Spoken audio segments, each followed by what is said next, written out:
दोस्तों चैनल को लाजमी सब्सक्राइब करें। अगर उस तरह की और वीडियो देखनी है तो चैनल को लाजमी सब्सक्राइब करें। शुक्रिया। अगर नहीं करेंगे तो इस तरह की अच्छी वीडियो को मर देंगे। आज की ये कहानी मेरी और मेरे छोटे भाई की सच्ची जिंदगी की बुनियाद पर है। मेरा नाम नेहा है और मैं टीचर बनने की तैयारी कर रही हूँ। साथ ही एक प्राइवेट स्कूल में पढ़ाती भी हूँ। मेरे घर में मेरे माँ बाप और मेरा छोटा भाई रोहान भी रहता है। मेरी उम्र 22 साल है। मैं अपने फगर को अच्छी तरह मेंटेन रखती हूँ। रोज सुबह एक्सरसाइज और योगा करती हूँ, जिससे मैं सेहतमंद और खूबसूरत लगती हूँ। मेरा कद 5 फुट 5 इंच है। मेरी आंखें बड़ी बड़ी और बहुत ही कशिश वाली हैं।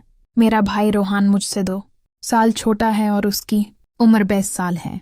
हम दोनों भाई बहन आपस में बहुत अच्छे दोस्तों की तरह रहते हैं और हर बात शेयर करते हैं।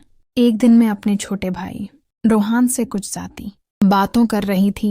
मैंने उससे पूछा कि बताओ, तुम्हारी कोई स्पेशल दोस्त है या नहीं? रोहान ने कहा, दीदी अभी तो कोई नहीं है। आप जैसी कोई अच्छी और समझदार लड़की मिले तभी तो मैं सोचूं। हम दोनों उसी बातचीत में लगे थे कि तभी मम्मी आ गई और रोहान को सब्जी लाने बाजार भेज दिया।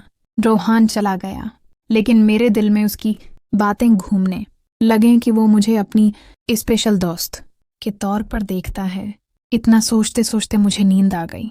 जब मैं उठी तो घर में कोई नहीं था। मम्मी और भाई अभी बाजार से नहीं लौटे थे। मैंने सोचा चलो नहा लेती हूँ। मैं बाथरूम में नहाने चली गई। नहाकर बाहर आई तो मम्मी और रोहान भी आ चुके थे। हमने कुछ देर बातें की। फिर रोहान कॉलेज चला गया और मैं भी अपने काम पर चली गई। लेकिन मेरा दिल अब भी भाई की बातों में ही उलझा हुआ था, क्योंकि अभी तक किसी ने मुझ पर तोजा नहीं दी थी। तभी मेरी एक दोस्त मेरे पास आई और पूछा, किया हुआ नेहा तुम क्या सोच रही हो? मैंने कहा कुछ नहीं। फिर अचानक मैंने उससे पूछा कि रचना, एक बात बताओ, कोई आइडिया है कि पैसे कैसे कमाए जाएं, क्योंकि हमारा कॉलेज भी खत्म होने वाला है। रचना ने कहा, अरे यार, हम लोगों के लिए पैसे कमाना तो बहुत छोटी बात है। थोड़ी देर बाद कॉलेज की छुट्टी हुई और हम सब घर जाने लगे। मैं अपने घर जा रही थी और मेरी दोस्त अपने घर जा रही थी। तभी रास्ते में मेरा भाई रोहान मुझे नजर आया। उसे देखकर मेरा दिमाग घूम गया और मुझे बहुत गुस्सा आ रहा था।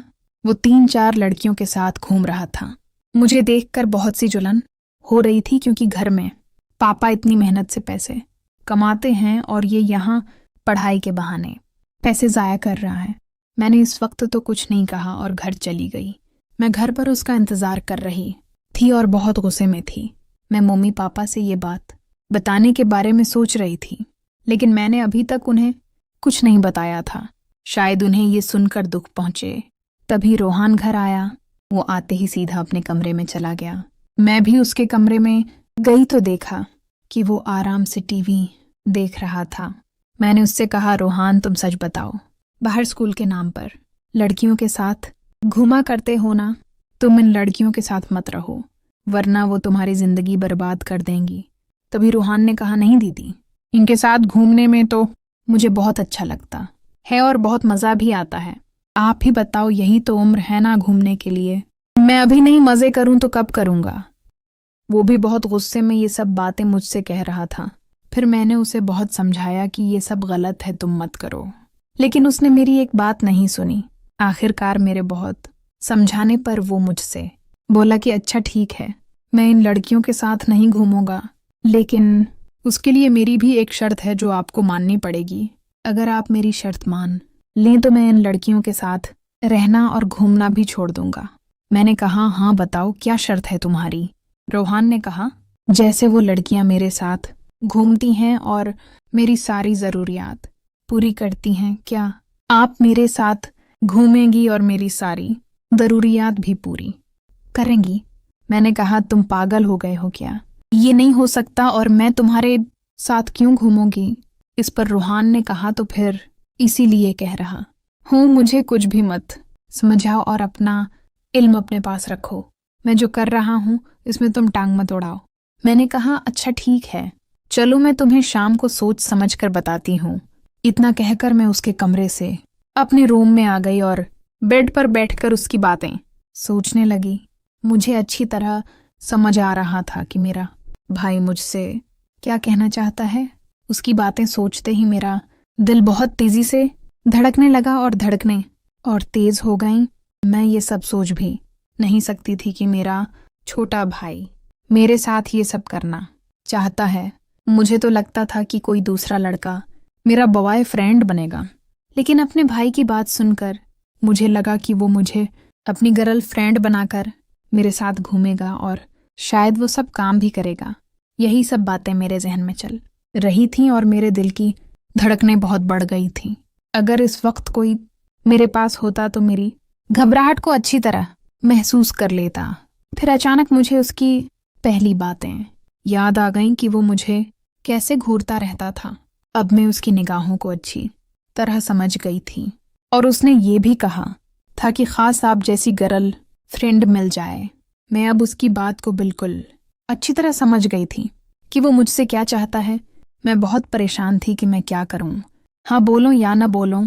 अगर मैं नहीं बोलूंगी तो वो फिर इन लड़कियों के साथ घूमने लगेगा और उसकी जिंदगी बर्बाद हो जाएगी, क्योंकि आजकल की लड़कियां सिर्फ अपना फायदा देखती हैं और फिर धोखा देकर निकल जाती हैं। मैं नहीं चाहती कि उसकी जिंदगी पर कोई असर पड़े और उसकी पढ़ाई भी खराब हो। और अगर मैं हाँ कह दूं तो वो मेरा अपना छोटा भाई है। फिर कुछ देर सोचने के बाद मैंने सोचा चलो कोई बात नहीं, वो मेरा अपना भाई है और मुझे भी तो उसकी ज़रूरत है और ये बात किसी को पता भी नहीं चलेगी। घर की बात घर में ही रहेगी, इससे हमारी इज्जत भी बचेगी और मेरा छोटा भाई भी पहले से बेहतर हो जाएगा। यही सब सोचते सोचते रात हो गई और मुझे पता ही नहीं चला कब आंख लग गई। जब मैं सुबह 5 बजे उठी तो मैं सीधा अपने छोटे भाई रोहान के कमरे में गई। अब मैं भी उसकी बात मानने वाली थी, इसलिए मैंने जा कर कहा कि रोहान मुझे तुम्हारी वो शर्त मंजूर है, लेकिन उससे पहले चलो हम लोग बाहर घूमने चलते हैं और कुछ मार्केटिंग भी करेंगे। उसके बाद तुम जो करना चाहो करना। और साथ ही मैंने ये भी कहा कि ये बात किसी और को पता नहीं लगनी चाहिए और तुम्हें याद है ना, इन लड़कियों के साथ अब तुम्हें घूमना नहीं है और तुम कभी उनके साथ नजर भी नहीं आना चाहिए। रोहान ने कहा ठीक है दीदी, जैसा आप कहो, और आज के बाद तो आप जो बोलेंगी मैं वही करूंगा। मैं भी बहुत दिनों से इस दिन का इंतजार कर रही थी। आखिरकार वो दिन मेरी जिंदगी में आ गया। फिर मैं अपनी मम्मी के पास किचन में चली गई और उनकी नाश्ते बनाने में मदद कर रही थी। आज इतवार था तो हम लोगों की कॉलेज की छुट्टी थी। हमने नाश्ता किया और मार्केट चले गए कुछ सामान लेने के लिए। रोहान बहुत खुश था। उसने मुझे एक नया ड्रेस भी दिलाया और अपने लिए भी कुछ कपड़े लिए। फिर मैंने मम्मी के लिए भी एक साड़ी पसंद की और खरीद ली। शाम हो गई थी और शाम को हम सब बाहर खाना खाने के लिए गए। जब हम सब घर आए तो सब लोग अपने अपने कमरों में सोने चले गए। तभी रोहान मेरे कानों में कहता है दीदी, आपको वो शर्त याद है ना कि आप मेरी ज़रूरियात पूरी करेंगी। मैंने कहा मुझे अच्छी तरह याद है। तो फिर मैंने कहा आप आधी रात में मम्मी पापा के सोने के बाद मेरे कमरे में आ जाना, फिर मैं बताऊंगा कि क्या करना है। जैसे ही हम सब अपने अपने कमरों में सोने गए, फिर 2 घंटे बाद में बिस्तर से उठी और रोहान के कमरे की तरफ जाने लगी। वहां जाकर मैंने देखा कि रोहान का कमरा खुला हुआ है। जब मैं कमरे में गई तो देखा कि वो मेरा ही इंतजार कर रहा था।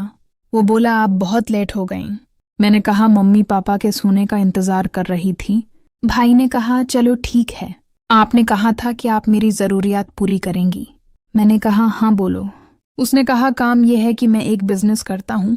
मैंने कहा कैसा बिजनेस। मैं हैरान हो गई थी कि कहीं वो मुझे किसी और के साथ तो नहीं। फिर उसने आगे कहा कि मैं लड्डू का बिजनेस करता हूँ और बेसन के लड्डू बनाता हूँ और मार्केट में बेच देता हूँ, जिससे काफ़ी फ़ायदा होता है। इसमें वो लड़कियाँ मेरा साथ देती थीं। इसकी वजह से मेरे पास इतने पैसे हुआ करते थे तो मैं खर्च करता था और घूमता भी था। वो लड़कियाँ मेरी बिजनेस पार्टनर थीं जिनके साथ रहने के लिए आपने मुझे मना कर दिया था, तो अब आप मेरी इस बिजनेस में मदद करेंगी। मैंने कहा अच्छा ठीक है, भाई की बात सुनकर मेरे दिल में थोड़ा सुकून मिला कि चलो वो कुछ तो अच्छा काम कर रहा था, अपनी जिंदगी में आगे बढ़ रहा था। मैं तो उसे गलत समझ बैठी थी कि वो 2 नंबर का काम करके पैसे अड़ा रहा है, लेकिन वो ईमानदारी से अपना काम कर रहा था, तो फिर भला मैं उसका साथ क्यों ना दूं। हम दोनों भाई बहन मिलकर रात में 5 किलो तक लड्डू बनाते और फिर सुबह में मेरा भाई उसे मार्केट जाकर बेच देता, जिसमें से उसने आधे पैसे मुझे भी दिए और आधे पैसे वो रख लेता। दोस्तों, कभी कभी हम किसी के बारे में बहुत ज्यादा गलत सोच लेते हैं, इसलिए किसी के बारे में कुछ भी अपनी तरफ से सोचने से पहले उसे जरूर पूछें कि क्या चल रहा है। क्या पता वो इंसान सही हो और आप उसे गलत समझ रहे हों। तो दोस्तों, इस कहानी में बस इतना ही। कहानी पसंद आई हो तो वीडियो को लाइक, शेयर और सब्सक्राइब जरूर करें। मिलते हैं एक नई कहानी के साथ। तब तक के लिए आप सबका शुक्रिया।